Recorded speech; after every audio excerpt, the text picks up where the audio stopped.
گنرال لیتنان مراد سعیدزاده سردار خدمات محافظت پرزیدنت تاجیکستان و عملا محافظ رقم 1 امامعلی رحمان روز 1 آگوست سال 2022 به سن 60 رسید. مرادعلی سعیدزاده یکی از شخصیت‌های پرنفوذ در دایره‌های حاکم کنونی تاجیکستان دانسته می شود و از پایان سال 1992 اینک قریب 30 سال باز به حیث سرمحافظ امامعلی رحمان پرزیدنت را در سفرهای داخلی و خارجیش همراهی میکند. گنرال مرادعلی سعیدزاده را بسیاری ها نزدیکترین و صادقترین نفر پرزیدنت تاجیکستان نام میبرند و میگویند به فرق از بسیاری دیگر از نفران نزدیک به امامعلی رحمان سرمحافظش هیچگاه یگان سر زندگی پرزیدنت را به بیرون نبرآورده است. مرادعلی سعیدزاده 1 آگوست سال 1962 به دنیا آمده است. او زاده سفخوز باغ و تاکپروری نویه واسع بوده. در پایان سال 1992 وقتی که همگی 30 سال داشت از زمان به قدرت رسیدن امامعلی رحمان به حیث محافظ به کار پذیرفته شد و اینک 30 سال باز مسئولیت تامین امنیت پرزیدنت تاجیکستان را بر عهده دارد. از جمله 25 سال پیش 30 اپریل سال 1997 در میدان نزد تئاتر به نام کمال خوجندی به جان امامعلی رحمان با استفاده از گرانات و مواد ترکنده سوءقصد صورت گرفت. در نتیجه این حمله بیش از 50 نفر از جمله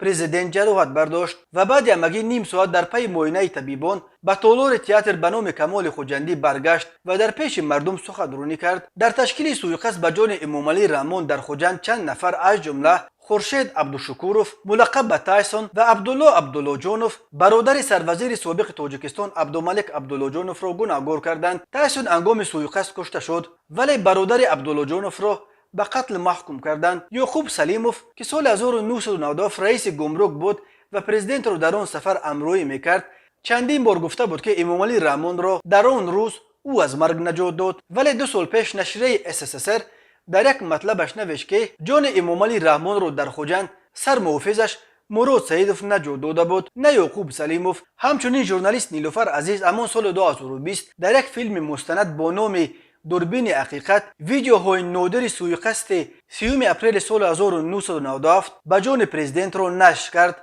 و نیز گفت امامعلی رحمان را مراد سعیدوف نجات داده بود.